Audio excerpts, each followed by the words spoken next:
Kalau kita lihat secara umum, konsep inklusi itu sebetulnya sebuah pengakuan terhadap adanya perbedaan, ya, tetapi diperlakukan secara sama. Nah, gitu ya.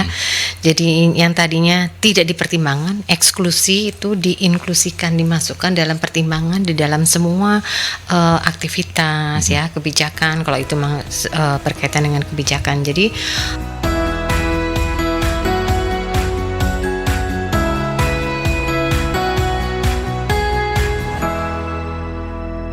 ya, selamat berjumpa kembali. Inilah Dialog Sosial Politik. Mercury FM bekerja sama dengan teman-teman dari Fakultas Ilmu Sosial, Ilmu Politik Universitas Airlangga. Dialog Sosial Politik The Series kali ini kembali hadir untuk Anda dan akan membahas tentang bagaimana menciptakan iklim kampus inklusif dan bebas kekerasan. Senang saya tidak sendiri. Saya kembali bersama Nimas Safira, betul ya namanya ya? Betul ya, oke. Apa kabar Nimas, sehat? Baik, sehat, Alhamdulillah. Bapak sehat? Oh, saya selalu sehat, saya selalu sehat. Pokoknya ada Kiki saya sehat. Paling nggak pura-pura sehat lah ya. Oke, baik, dan tamu kita luar biasa. Sudah cukup lama saya tidak... Kenapa? Gak usah pakai. Iya. Sudah cukup lama saya tidak bertemu dengan beliau karena dulu saya mahasiswanya, sekarang saya ketemu dan senang Prof. Emi masih sehat. Satu yang saya masih ingat, masih centil, katanya, oh kalau itu nggak bisa hilang, kalau itu nggak bisa hilang. Oke. Prof. Dr. Emi Susanti, Doktoranda MA, staf pengajar di sosiologi, dan apa jabatan-jabatan beliau nih Mas yang lebih paham, lebih hafal. Silakan nih Mas. Iya, baik. Selamat siang Prof. Emi. Selamat siang. Iya. Sehat ya Prof ya? Alhamdulillah sehat. Alhamdulillah sehat ya. Harus Masih semangat sehat. Ya. Luar biasa. Harus semangat. Harus semangat. Betul. Baik sahabat pendengar, beliau ini merupakan salah satu guru besar di Departemen Sosiologi FISIP UNER, dan beliau juga aktif dalam berbagai studi tentang wanita, gender, dan anak di Indonesia. Saat ini beliau aktif sebagai Ketua Asosiasi Studi Wanita, Gender, dan Anak Indonesia atau ASWGI, dan selain itu sebagai akademisi beliau juga aktif berpartisipasi dalam kegiatan riset maupun sebagai pembicara dalam forum-forum bertajuk kesetaraan gender. Luar biasa sekali, Prof. Sugeng Rawo, Prof. Terima kasih. Ya, oke. Dan hari ini kita akan bicara soal bagaimana kemudian kampus itu dibuat iklimnya itu menjadi inklusif dan bebas kekerasan. Cocok dengan apa yang selama ini digeluti oleh beliau ya. Iya, baik. Silakan memulainya dan mengakhirinya nanti juga boleh, silakan nih Mas. Wah, siap Bapak. Siap ya. Jadi mungkin dialog pada hari ini sepertinya wajib didengarkan oleh sahabat pendengar Bapak. Karena kita akan berbicara lebih jauh tentang mosi menciptakan iklim kampus yang inklusif dan bebas kekerasan. Nah, saya sudah punya banyak pertanyaan di kepala saya, Prof. Mungkin kita langsung saja ya, Prof. Boleh. Iya, boleh. Begini Prof, berbicara mengenai inklusivitas di kampus, tentunya sudah sangat sering kita mendengarkan bahwa hal tersebut menjadi tagline. Nah, namun nyatanya masih banyak masyarakat yang salah kaprah tentang pengertian inklusivitas ini. Nah Prof, kalau boleh kita tahu, sebenarnya apa yang disebut perilaku inklusi dan bagaimana bentuk inklusivitas tersebut, Prof? Baik, jadi kalau kita sampaikan secara umum ya, konsep inklusi. Prof ini mungkin bisa lebih mendekat ke mikrofon. Oke. Kalau kita lihat secara umum, konsep inklusi itu sebetulnya sebuah pengakuan terhadap adanya perbedaan, ya, tetapi diperlakukan secara sama. Nah, gitu ya.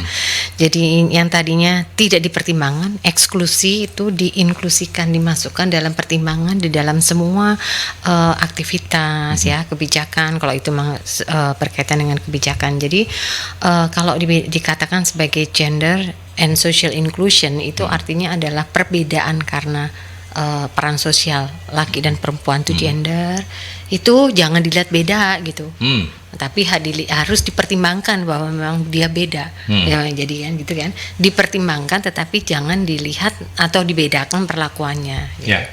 Lalu juga karena sosial itu jadi kaitannya juga dengan kelompok-kelompok yang rentan. Kelompok-kelompok rentan itu misalnya juga etnik ya, minoritas ya. Lalu mereka yang tinggal di pinggiran, mereka yang status sosial ekonominya rendah, itu kan beda antara kaya dan miskin. Nah, itu tuh harus dipertimbangkan dalam semua aktivitas termasuk di kampus. Jadi jangan sampai ada mahasiswa yang anaknya orang nggak punya gitu ya, terus dapat beasiswa karena keluarga kurang mampu lalu itu diperlakukan beda. Itu nggak boleh, tetapi dia harus dipertimbangkan justru di dalam kebijakan. Itu yang dimaksud dengan inklusi sosial. Inklusi sosial itu termasuk di dalamnya tentang isu-isu gender, perbedaan, diskriminasi. Pokoknya itu tidak boleh terjadi, justru harus dipertimbangkan dalam policy, dalam kebijakan sehingga aktivitas dan perilaku sehari-hari itu menjadikan nyaman bagi semua orang dari kelompok yang berbeda itu tadi. Ya, menarik ya, karena kampus ternyata juga berpikir untuk sesuatu yang sekarang ini juga menjadi isu yang menurut saya sensitif sekali ya, betul, Bapak. Bicara soal ini ya. Dan bersyukur bahwa kampus saya juga ternyata sudah sangat aware tentang inklusivitas tapi kira-kira bentuknya seperti apa ya, Prof ya? Ketika itu diimplementasikan begitu. Oke. Jadi itu diimplementasikan kalau dari sisi mahasiswa, mulai dari perekrutan mahasiswa juga termasuk dosen dan tendik ya. Perekrutannya itu tidak boleh membedakan atau harus melihat segala sesuatu yang berkaitan dengan kelompok-kelompok rentan ini sebagai sesuatu yang potensial, kekuatan yang potensial. Jangan dilihat sebagai kelemahan. Jadi jangan sampai kalau dia nilainya baik lalu dia tidak terima karena difabel gitu ya, cacat, misalnya difabel. Lalu jangan sampai dia tidak diterima di fakultas teknik misalnya karena dia perempuan gitu ya. Terus jangan sampai dia udah nilainya bagus tidak diterima karena nggak bisa bayar SPP. Nah, harus ada tindakan karena dia orang miskin misalnya, atau keluarga kurang mampu. Lalu etnik juga demikian gitu misalnya. Ada mungkin dulunya juga ada sebuah universitas atau fakultas yang kalau ini jangan deh gitu masuk etnik tertentu misalnya, atau minoritas atau agama misalnya, yang itu yang tidak boleh dilakukan gitu. Jadi implementasi mulai dari perekrutan, lalu dalam proses belajar mengajar. Nah, belajar mengajar juga demikian gitu loh. Jadi semua harus diperlakukan sesuai dengan kapabilitasnya dia secara akademik, bukan karena dia laki atau perempuan, bukan karena dia etniknya apa, bukan karena dia agamanya apa, bukan karena dia kaya miskin, bukan karena dia macam-macam difabel apa nggak difabel gitu ya, bukan karena itu. Jadi itu yang disebut dengan budaya akademik yang baik itu adalah yang seperti itu gitu loh, yang inklusif ya inklusif. Jadi harus benar-benar berdasarkan kapabilitas dia secara akademik, tanpa melihat hal lain gitu.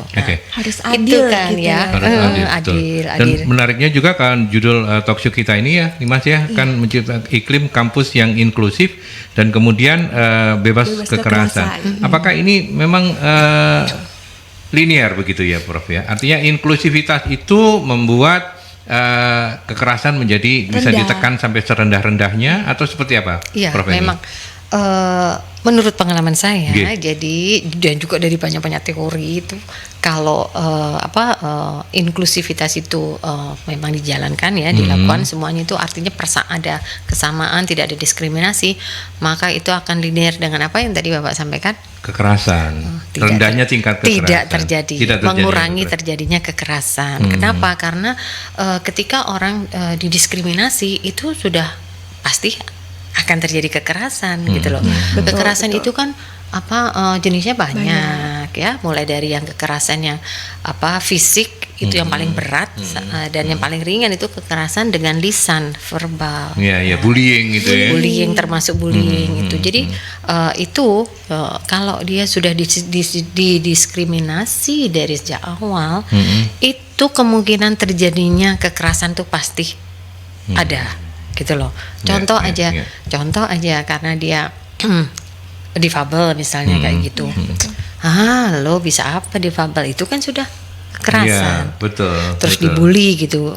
Nggak bisa gini, nggak bisa gitu ya. Terus seperti itu sudah membuka jalan untuk terjadi kekerasan. Makanya dengan kebijakan yang lebih inklusif untuk semua jenis kelompok yang rentan ini, termasuk gender, itu maka dijamin sebetulnya. Tindak kekerasan itu akan semakin mengecil, bahkan bisa ditekan sampai serendah-rendahnya begitu ya, dan hampir hilang. Oke, ini Mas? Baik Prof, jadi semakin memanas ya Bapak ya untuk mengetahui. Masa iya panas ya? Ya, saya panas. Ini Mas yang panas rupanya. Oke, silakan nih Mas. Jadi Prof, seberapa penting MOSI untuk menciptakan inklusivitas dan bebas kekerasan yang terjadi di kampus ini, Prof? Itu bukan hanya penting tapi harus dan wajib.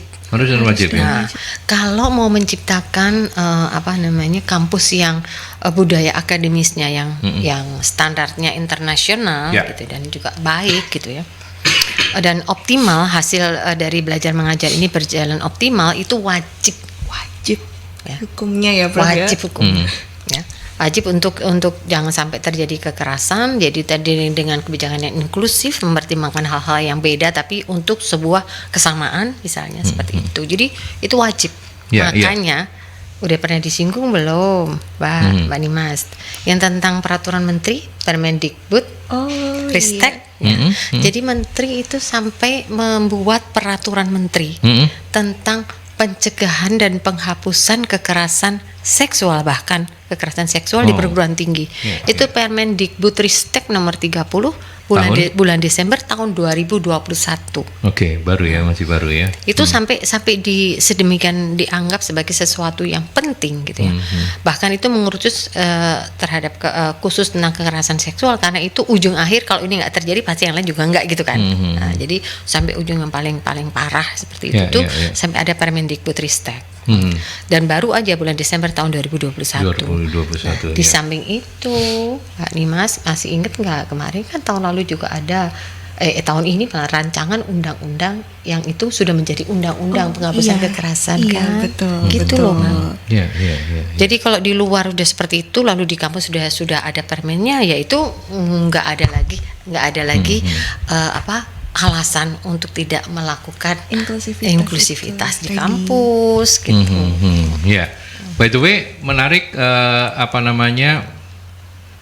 kenapa kemudian bahkan kampus pun berpikir harus memulai mengajarkan inklusivitas itu dari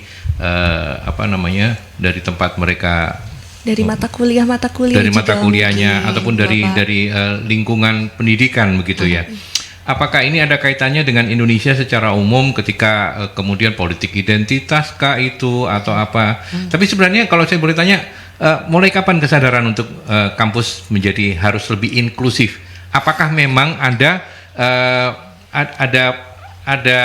pemicunya gitu, Prof? Bahwa selama ini kok kampus jadi makin eksklusif ya, makin hari ya? Atau seperti apa? Ya, sebetulnya dari hasil-hasil penelitian itu menunjukkan memang banyak terjadi. Mulainya sih sebetulnya kasus belinya itu kekerasan. Kekerasan itu bukan hanya kekerasan seksual, tapi kekerasan dan juga itu memang ada. Datanya banyak. Ada dan cukup tinggi gitu ya. Semakin lama gini, karena masyarakat semakin sadar, maka di kampus pun juga semakin meningkat kesadarannya untuk melaporkan. Karena melaporkan yang tadinya nggak kelihatan sekarang jadi kelihatan, kan seperti gunung es gitu kan. Betul. Sekarang jadi kelihatan, karena kelihatan maka terus itu akhirnya pemerintah lah katakanlah itu lewat Kementerian Pendidikan dan Ristek mulai perhatikan secara khusus ini. Kalau tidak dibuat peraturan itu nanti akan sangat mengganggu proses belajar mengajar. Benar. Dan itu memang terjadi, mengganggu proses belajar mengajar kalau terjadi kasus-kasus tindak kekerasan itu di segala bidang, termasuk kekerasan seksual. Dan satu lagi konsep dasar dari pendidikan apalagi di perguruan tinggi, sivitas akademika itu harus menjadi, sebenarnya idealnya dari teori-teori sosiologi juga banyak, dia harus menjadi agents of change yang baik. Nah, kalau di situ dijadikan model, ya, lalu di situ terjadi hal-hal yang di luar aja itu nggak boleh terjadi gitu. Makanya itu kenapa kampus menjadi diperhatikan secara khusus, diatur secara khusus gitu. Seperti itu. Jadi sehingga sebagai agent of change sekaligus juga sebagai panutan gitu ya. Itu kita benar-benar menunjukkan perilaku dan sistem yang baik gitu kan. Integritas gitu integritasnya. Oke. Makin panas ini ya. Saya ketularan sama Nimas. Tapi kita break dulu ya. Prof, Emi, Nimas, kita break dulu, kita ke iklan. Sahabat Merkuri, silakan kalau Anda tertarik untuk sharing, monggo di 0315620096 atau juga melalui WhatsApp di 0817300096. Yuk kita lanjut ya, masih bersama Prof. Emi Susanti. Beliau adalah Ketua Pusat Studi Gender dan Inklusi Sosial Universitas Airlangga. Universitas Airlangga, bukan FISIP ya. Kalau di FISIP beliau memang dosen sosiologi ya. Dosen sosiologi. Baik, silakan nih Mas. Baik Prof, mungkin saat ini kita sering mendengar di berita, di media sosial bahkan ya, tentang kekerasan di lingkungan kampus, mulai dari kekerasan seksual hingga bahkan perpeloncoan. Nah, bagaimana bentuk kekerasan yang terjadi di kampus yang paling sering terjadi, Prof? Oke, jadi kalau kekerasan di kampus itu sebetulnya semua spektrum hampir ada. Yang nggak ada mungkin yang kekerasan seksual yang sangat ekstrim, misalnya seperti perkosaan tuh nggak terjadi di kampus, tetapi oleh insan kalau kampus. Pelecehan yang banyak ya. Tapi kalau insan kampus di luar kampus bisa aja gitu. Mungkin bisa tapi terjadi. di lingkungan kampus dan dalam kegiatan kampus itu maksimal sampai pelecehan gitu ya. Pelecehan seksual, tapi kekerasan yang lain juga terjadi, kekerasan yang bukan hanya kaitannya dengan seksual gitu ya, kekerasan itu tadi yang bullying itu objeknya bukan hanya seksual, jadi bullying itu bisa macam-macam ya, sehingga sampai kalau anak kecil waktu itu kan juga kalau yang SD bahkan ada yang sampai bunuh diri karena dia nggak bisa bertahan dengan bullying temannya misalnya. Dan itu berbahaya juga gitu karena mempengaruhi psikologis anak, mahasiswa dan lain-lain. Jadi hampir semua ada terjadi. Hampir semua jenis. Baik itu verbal maupun nanti juga fisik. Iya, baik. Nah, mungkin Prof, kadangkala kita sering mendengar bahwa katakanlah korban kekerasan seksual di kampus yang tidak berani speak up karena ia takut misalnya dapat gunjingan, takut dapat masalah, dan bahkan dia takut tidak didengar suaranya. Lalu bagaimana sebenarnya hal tersebut itu mempengaruhi mental korban dan dampaknya apa saja, Prof?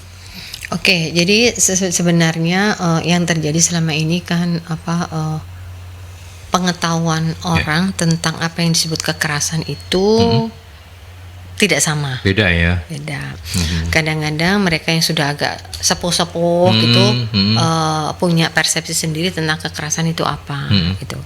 Nah, sampai ke arah lebih ke sini itu akhirnya orang semakin tahu bahwa kekerasan itu intinya adalah sebuah tindakan yang mengganggu orang lain, korban, yang tidak disetujui oleh korban. Tidak disetujui itulah yang kemarin Mbak yang menjadi diskusi.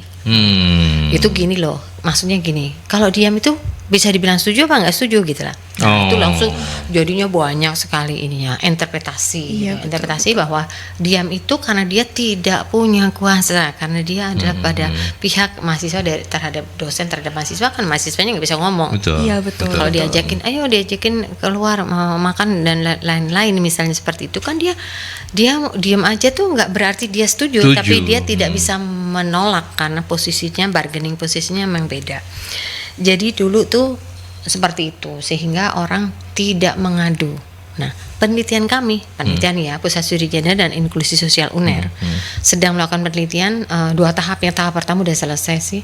Jadi itu di situ menunjukkan bahwa pengetahuan orang terhadap ini penelitian terhadap dosen, tendik dan mahasiswa.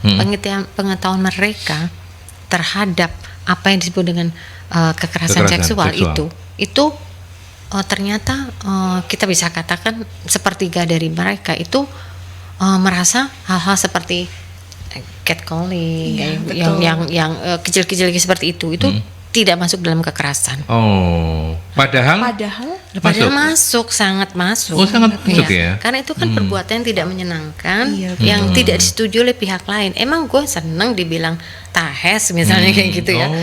Nah, emangnya seneng kita dulu dibilang ya sering kayak gitu. kayak gini, sweet cantik. Iya, sweet, Emang sweet, seneng iya, dibilang iya. cantik gitu. Kalau sama dosen nggak berani saya dulu, kalau sama anak Loh, mahasiswa berani. saya terjadi loh dulu. Mahasiswa Gitu ya? terhadap saya, Oh, karena iya, saya iya. masih baru-baru, masih muda ketika itu ya. Cantik ya. Iya, enggak, sampai itu sekarang, nggak Bapak. penting. Jadi Oh, maksud yang penting apanya? Yang penting tuh centilnya. No. Pentingnya tuh mereka tuh berani gitu melakukan, mahasiswa itu berani melakukan itu. Iya. Pertama mungkin nggak tahu, kedua ketika tahu pun mereka juga nggak peduli, tetap aja itu. Lalu lucu lah Pak, waktu kok wawancara di wartawan ya misalnya, termasuk juga radio misalnya gitu, udah pertanyaan misalnya bicara tentang isu apa gitu ya. Udah gitu dia bilang gini katanya gitu, Ibu sebelum memulai saya ingin tahu dulu Ibu resep awet mudanya apa. Ngamuk dong saya. Oh, Mohon untung maaf ya kita ya. nggak nanya kayak begitu ya. Mas, ya. Saya maaf ya, saya ini sosiolog gitu. Anda menanyakan tentang konsep-konsep sosiologi, silakan. Teori-teori silakan gitu ceritanya. Jangan menanyakan hal-hal yang tidak ada kaitan dengan itu gitu. Saya merasa gitu ya, ketika itu merasa saya tidak dihargai gitu loh. Cuma dilihat fisiknya tok menarik. Emang apaan? Jangan gitu dong gitu ya. Iya, Jadi memang itu berkembang Pak. Jadi pemahaman tentang apa yang disebut kekerasan seksual itu berkembang, dan itu memang harus disosialisasi.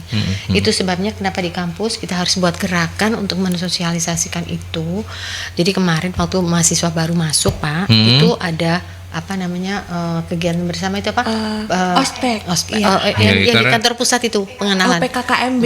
Iya, betul. PKKMB itu di situ, terus ini apa namanya diberi kesempatan dari Pusat Studi Gender dan Inklusi Sosial UNER itu kita menyampaikan. Nah, Ini ke seluruh mahasiswa baru seluruh ya? mahasiswa baru. Oke.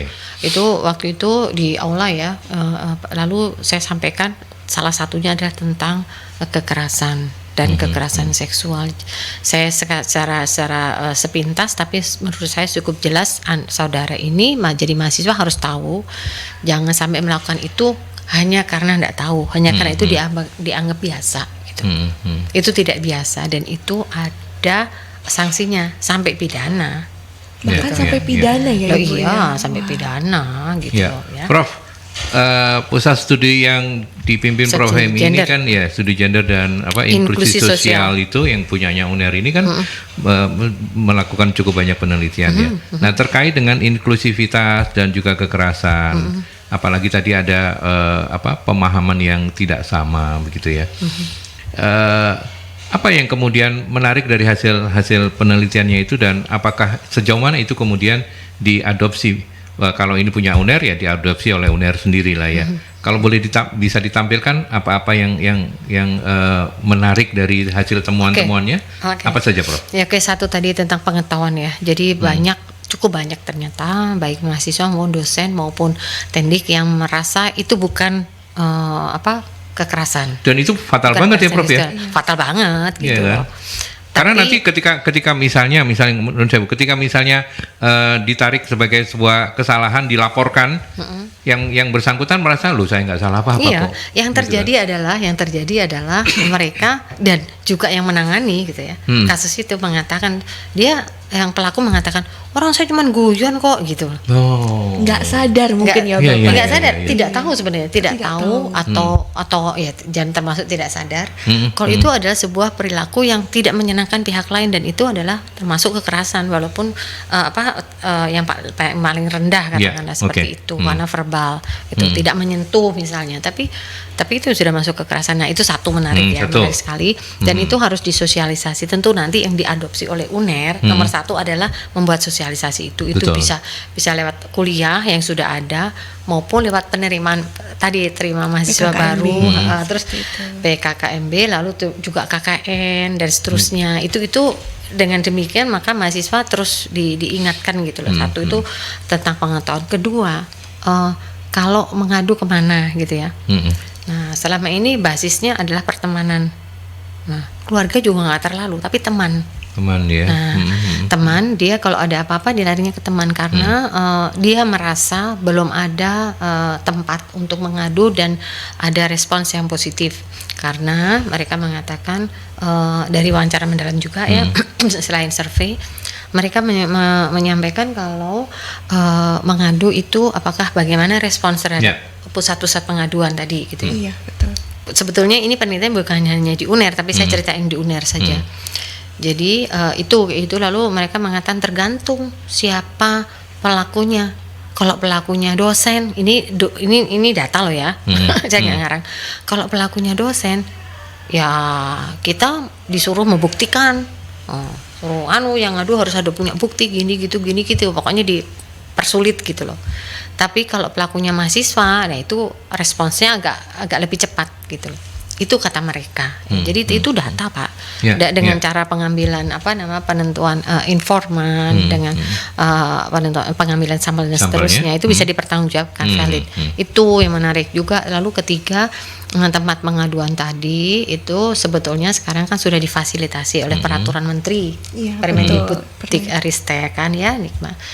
Terus tapi mereka mayoritas nggak tahu Pak. Mayoritas nggak tahu kalau ada permen. Ayo sekarang aja di sini yang di sini. Mayoritas tidak tahu kalau ada peraturan menteri itu. Ya, ini dari hasil penelitian. Nah kalau nggak tahu apalagi nanti tindak lanjutnya. Itu nggak tahu kalau ada peraturan menteri. Padahal di peraturan menteri tadi sudah dijelaskan bagaimana prosedurnya kalau mau mengadu. Lalu dibentuklah satgas dan seterusnya untuk itu. Nah ini hasil penelitian menunjukkan mayoritas nggak tahu ada itu. Ya.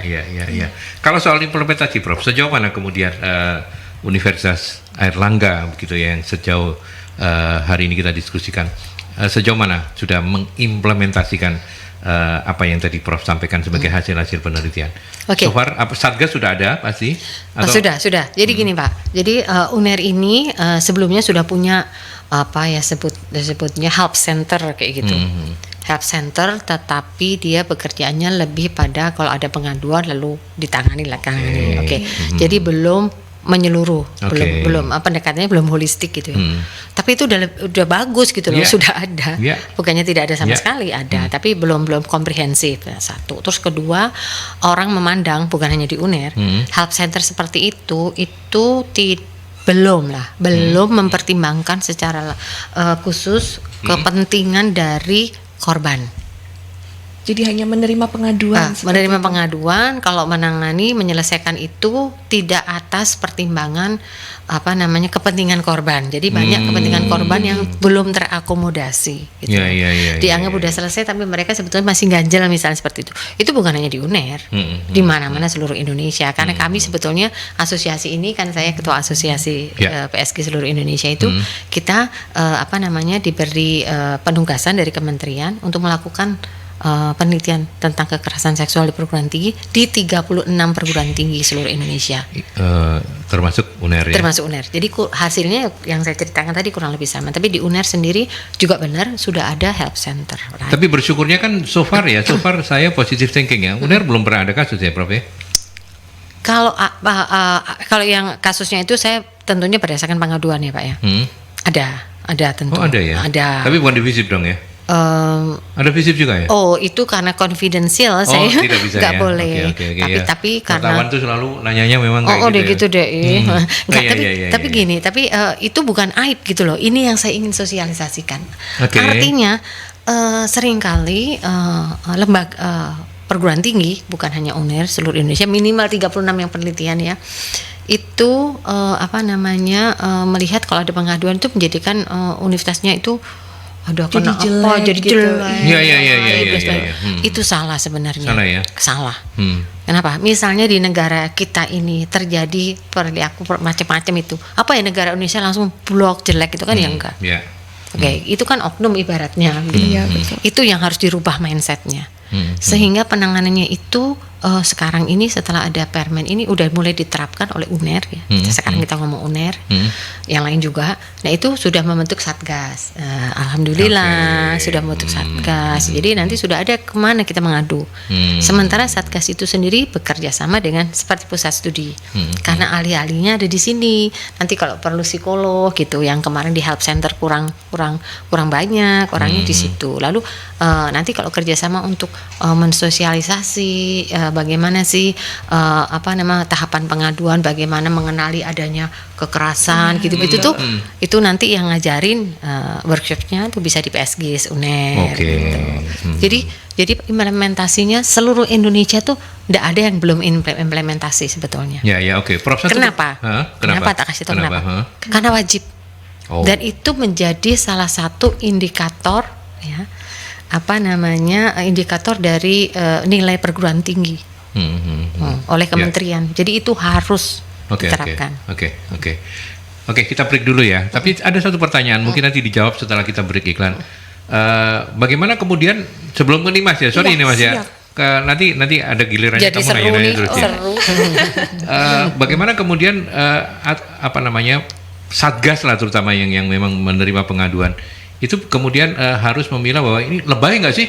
Kadang-kadang masa sweet-sweetin orang kalau dia tidak nyaman terus kemudian boleh mengadu dan segala macamnya.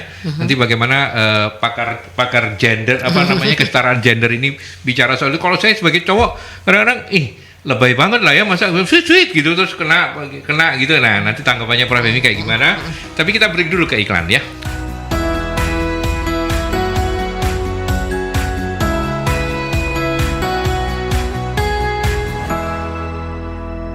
Oke, sekedar catatan saja untuk Anda ketika tadi kita off air untuk iklan itu saya diserang oleh 4 perempuan hebat di dalam studio ketika saya menanya, lebay lah. Nah, sekarang tugasnya Prof Emi untuk meletakkan dasar yang benar supaya saya juga punya pikiran yang benar. Saya mewakili mereka-mereka yang di luar sana sebagai cowok-cowok yang kolonial ini, bukan milenial lagi begitu ya. Konvensional, betul. Ya, silakan Prof Emi.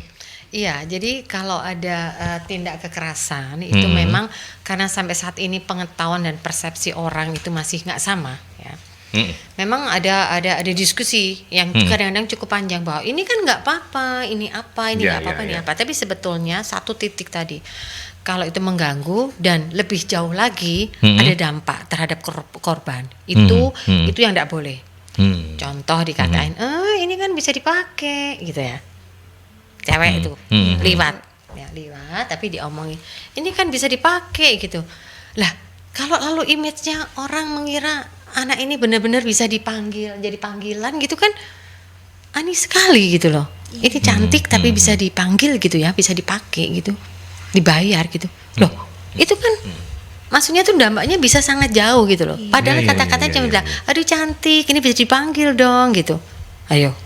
Nah itu kan namanya merugikan. Sejauh itu merugikan dan tidak disetujui oleh yang diberi korbannya itu kekerasan dan itu harus ditiadakan. Kenapa Pak? Bukan hanya dampak pada orang yang kena tadi ya kata-kataan seperti itu ya yang sangat kayaknya sepele gitu ya. Betul. Tapi dianggap kebiasaan, tapi itu bisa berdampak pada dia jauh, bisa berdampak jauh. Mental juga ya. Iya, secara mental pasti, tapi orang lain adalah konstruksi sosial orang terhadap anak ini misalnya. Itu bisa jadi berubah sekali gitu loh. Iya, betul. Oh, pantesan ya nilainya bagus. Jangan-jangan gitu kan. Iya. Ini kan berkembang yang namanya konstruksi sosial ini dengan hanya cuitan seperti itu gitu ya. Nah, berikutnya lagi adalah kalau di dalam kampus tuh dibiasakan hal-hal seperti itu ditolerir, diterima, nanti di luar lebih konyol lagi. Nanti dia jadi bos iklan.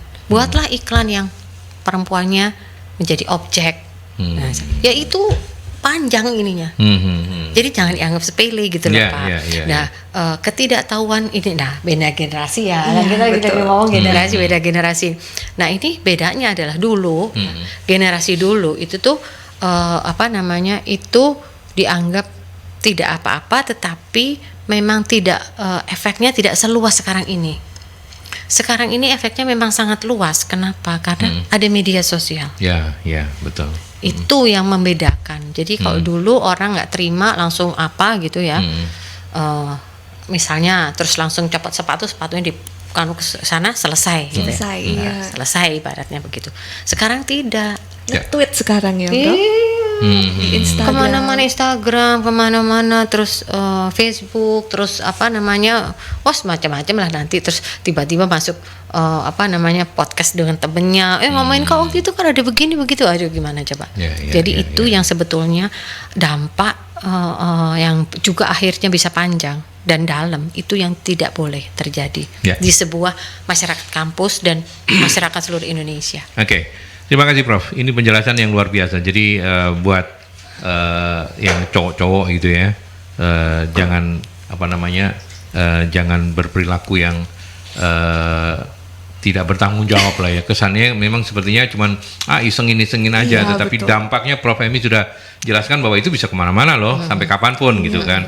Oke, sebentar ya Dimas, kita ke Pak Dimas. Pak Dimas menanyakan, ini khusus untuk teman-teman di kampus UNER ini, untuk mengantisipasi kasus kekerasan seksual, apakah pada saat perekrutan pengajar kalau di kampus UNER ada persyaratan khusus? Prof Emi, so far apakah bisa menjawab? Ini setahu Prof saja. Begini, kalau soal persyaratan sampai saat ini memang belum, tetapi itu yang akan ke arah sana. Oh gitu ya. Nah, karena apa? Karena dengan adanya bahwa kampus bebas kampus inklusif dan bebas kekerasan. Itu akan menjadi salah satu penilaian apakah kampus itu kampus yang baik apa tidak. Itu nanti sudah akan masuk dalam penilaian oleh kementerian. Itu satu. Nah, nanti juga akan menjadi penilaian-penilaian indikator-indikator yang lain. Nah, termasuk tentang kinerja dari dosen. Nah, kemudian ke depannya itu perekrutan tadi. Itu harus masuk situ. Kalau dari sejak awal dia terlihat memang track recordnya misalnya itu waktu SMA, waktu belum jadi dosen itu track recordnya memang sudah seperti itu, ya kemungkinan besar tidak diterima. Yakin saya UNER dalam waktu dekat akan menerapkan itu. Ya. Bahkan termasuk juga mahasiswanya. Kalau dia dikenal sudah seperti itu, ya nggak mungkin diterima. Nggak akan diterima. Ya. Oke. Memang sangat. Silakan nih Mas. Aware tentang inklusif ya di UNER ini. Baik. Mungkin Prof, saya masih penasaran menyambung dari pertanyaan tadi, perbedaan karakter antara orang lama dan orang baru saat ini, misalnya milenial dan konvensional. Ya, konvensional daripada ngomong kolonial ya. Dan Gen Z ini apakah juga karena ada mata pelajaran seperti gender yang dimasukkan ke dalam mata kuliah seperti itu, Prof? Iya, saya yakin iya. Makanya itu yang menjadi salah satu rekomendasi kami kepada kementerian, bahwa semua universitas harusnya mensosialisasi itu sejak awal tentang kesadaran gender, kesadaran tentang pentingnya inklusivitas di dalam kampus misalnya. Itu harus wajib dimulai dari pengenalan pada waktu masuk ya. Lalu di KKN juga, dan di tengah-tengah itu mereka juga didorong supaya ada mata kuliah perspektif gender. Kalau di Fakultas Hukum jadi mata kuliah ini ada dua modelnya. Mata kuliah berdiri sendiri tentang gender, misalnya sosiologi gender, antropologi gender, hukum dan gender gitu. Atau terintegrasi. Terintegrasi itu seperti di Fakultas Hukum tuh ada hukum perburuhan. Nah, hukum perburuan tuh masuk nanti di situ, salah satunya tentang gender gitu, tentang inklusif itu, inklusivitas misalnya. Jadi nanti membahas tentang bagaimana mereka yang didiskriminasi karena difabel, karena perempuan kan gitu. Itu masuk misalnya, itu namanya terintegrasi. Termasuk juga pusat studi itu harus ada di sebuah universitas yang mengurusi atau yang concern tentang seperti itu. Ya. Jadi di UNER sendiri sih, karena kita sebuah pusat studi itu harus terdiri dari interdisipliner. Jadi makanya anggotanya kita, bahkan pengurusnya dari seluruh fakultas. Relawannya dari seluruh fakultas, anak-anak BEM dan non BEM semuanya masuk. Baik. Jadi mungkin di mata fakultas-fakultas sosial itu sudah harus wajib ya Prof ya, ada studi tentang gender, inklusif seperti itu. Bahkan bukan hanya di Fakultas Ilmu Sosial, tapi seperti misalnya di Fakultas Kedokteran itu masuk di dalam salah satu tentang ketika penjelasan tentang kesehatan reproduksi misalnya, itu masuk gender. Lalu kesehatan masyarakat jelas Fakultas Kesehatan Masyarakat. Fakultas Kesehatan Gigi pun juga demikian. Ada ketika juga ya, Prof? ketika mereka kesehatan gigi ibu dan anak. Itu masuk. Bagaimana seorang ibu itu dari sejak hamil itu harus memperhatikan gizi, karena nanti kalau tidak gizi tertentu, karena kalau tidak nanti giginya gini gitu-gitu, anak laki dan perempuan kayak gitu-gitu. Jadi semua yang di semua. Jadi hampir semua ini, Prof. Mungkin saya ada pertanyaan lagi nih Prof. Bagaimana upaya untuk menciptakan inklusivitas di kampus? Mungkin dari sisi pribadi juga dari kampusnya seperti itu, Prof. Bagaimana menciptakan inklusivitas itu tadi katanya. Jadi kalau kita bilang sih kalau sekarang mengikuti dari Permen itu sudah ada Satgas. Jadi secara kelembagaan itu pasti akan tersosialisasi lewat Nanti Satgas ini akan ada di posisi mana? Di bawah langsung rektor. Di bawah langsung rektor. Enggak, artinya Satgas ini di universitas atau masing-masing kampus harus punya, fakultas harus punya Satgas juga. Prof? Gini, minimal di tingkat universitas ada, Tetapi nanti Satgas ini itu kan seperti komisioner gitu loh Pak. Jadi komisioner ini akan bekerja sama dengan fakultas-fakultas lewat dewan etiknya misalnya, terus juga dengan pusat studi. Nah, pusat studi ini misalnya studi gender gitu. Jadi komisioner ini menerima pengaduan, lalu ini bisa dia membentuk tim ad hoc misalnya, terdiri dari mana.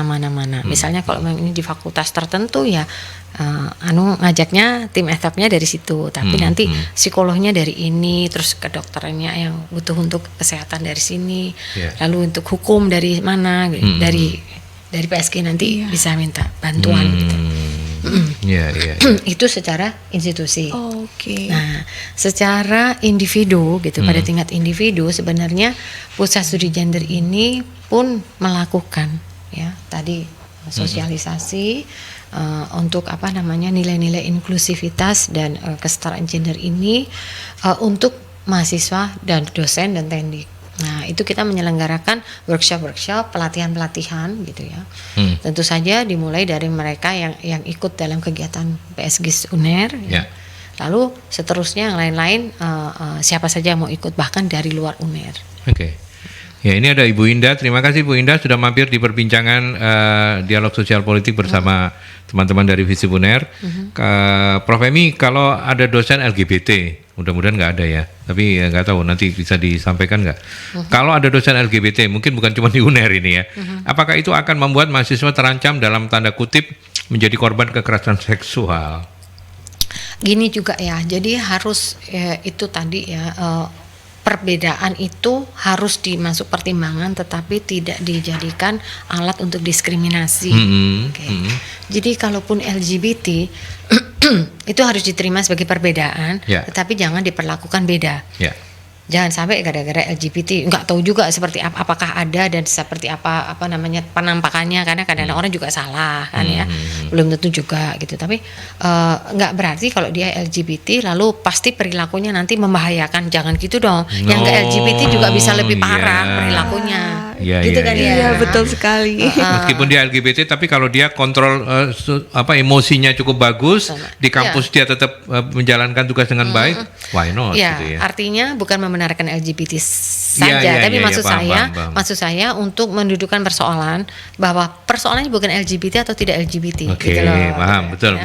Gitu. Jadi walaupun laki-laki bener gitu, yang maksudnya yang tidak LGBT, lalu yang dia klaim bahwa dia normal seperti itu ya gitu kan, itu belum tentu dia nggak berbahaya, bisa jadi dia lebih berbahaya misalnya gitu ya. Jadi nggak boleh, itu termasuk bagaimana menerapkan ini inklusivitas ini ya kan, Mas, termasuk jadi misalnya kalau difabel gitu ya, kok difabel ini orang yang kayak gini pasti nggak bisa gitu, nggak boleh.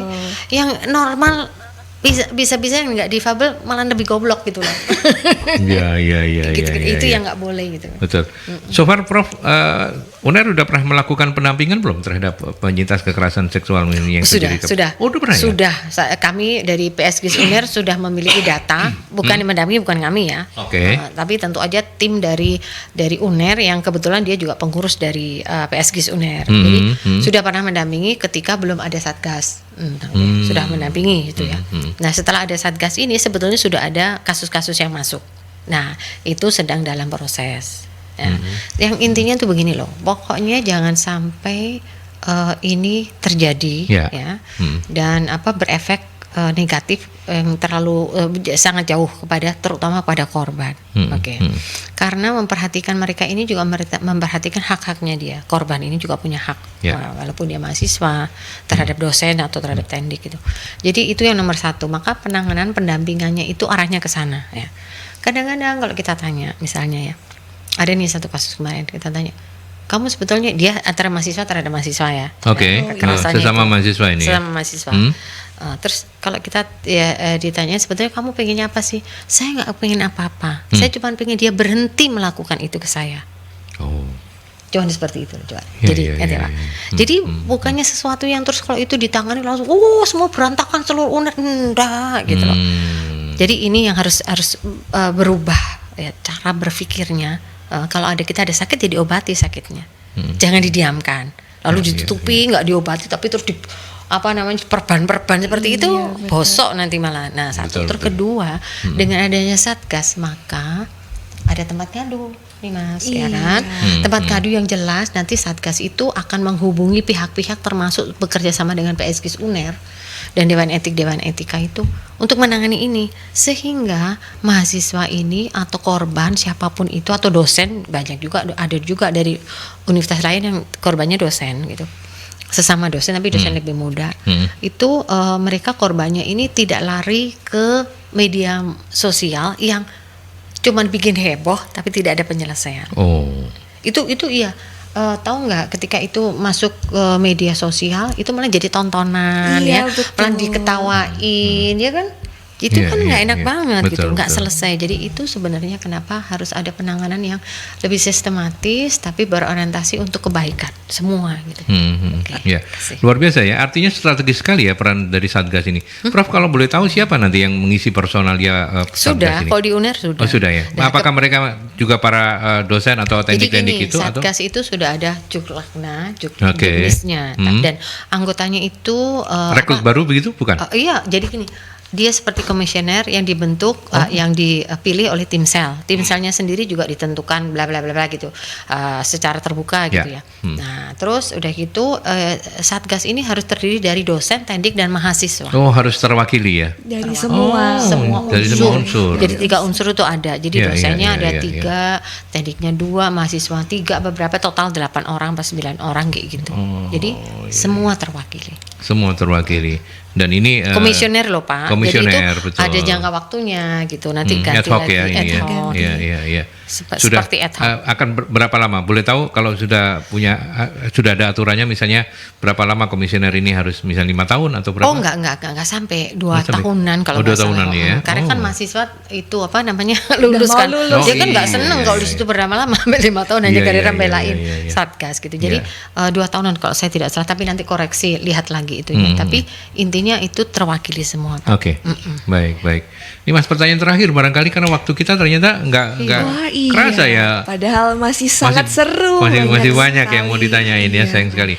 Mungkin yang terakhir Prof, adakah pesan untuk para sivitas akademik atau siapapun di sana yang mungkin pernah merasakan kekerasan di lingkungan kampus? Mungkin pesan untuk terus semangat, jangan putus asa seperti itu. Ya, bagi mereka yang pernah mengalami ya, saya sih menghimbau supaya cari bantuan ya, pengaduan ke tempat yang memang sudah disediakan ya, Satgas. Terus nggak usah kemana-mana, nggak usah ke media sosial karena itu tidak menjamin bahwa masalahnya akan selesai. Ya. Satu, yang kedua, saya yakin dengan sosialisasi yang lebih baik, maka orang akan memberikan support kepada mereka, baik yang sudah pernah jadi korban maupun yang pernah menjadi pelaku, sehingga dia tidak melakukan hal-hal seperti itu lagi, gitu ya.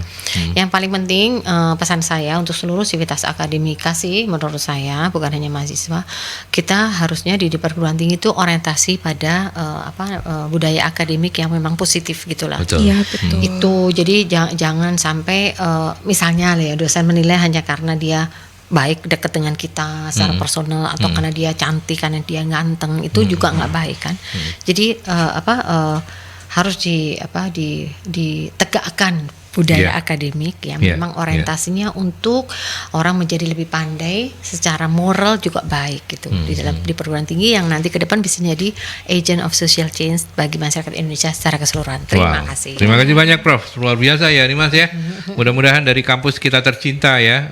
Kalau saya masih cinta sama kampus FISIP, tahu kamu? Saya cinta sekali. Cinta banget ya? Harus loh, itu alma mater kita ya.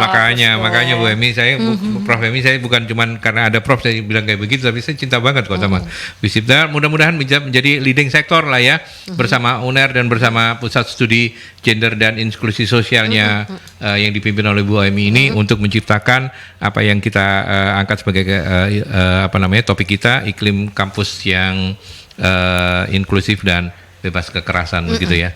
Terima kasih banyak Prof sudah berkenan untuk ini ya, mampir di perbincangan ini. Kapan-kapan saya ingin mengundang Prof dengan teman-teman dari pusat studinya, pusat studi gendernya, karena cukup banyak pasti isu-isu seksi lain yang apalagi kaitannya dengan inklusif dan kekerasan dalam kampus. Di kampus. Begitu ya Prof ya. Sehat-sehat terus Prof Emi. Makasih. Amin. Amin. Oke. Dimas, thank you ya, sudah memudahkan saya. Luar biasa. Tetap semangat ya. Saya semangat sekali. Baik. Saya semangatnya seperti Prof Emi. Harus bisa jadi profesor juga nanti ya. Oke, saya berdoa untuk itu. Baik. Terima kasih sahabat Merkuri, Anda sudah menyaksikan dan mengikuti perbincangan dalam Dialog Sosial Politik The Series, kerja bareng 96 FM Merkuri dan teman-teman dari Fakultas Ilmu Sosial Ilmu Politik Universitas Airlangga. Saya Aldi Susanto, mohon pamit dari program ini. Kita ketemu dalam dialog yang sama dengan topik yang berbeda. Sampai jumpa.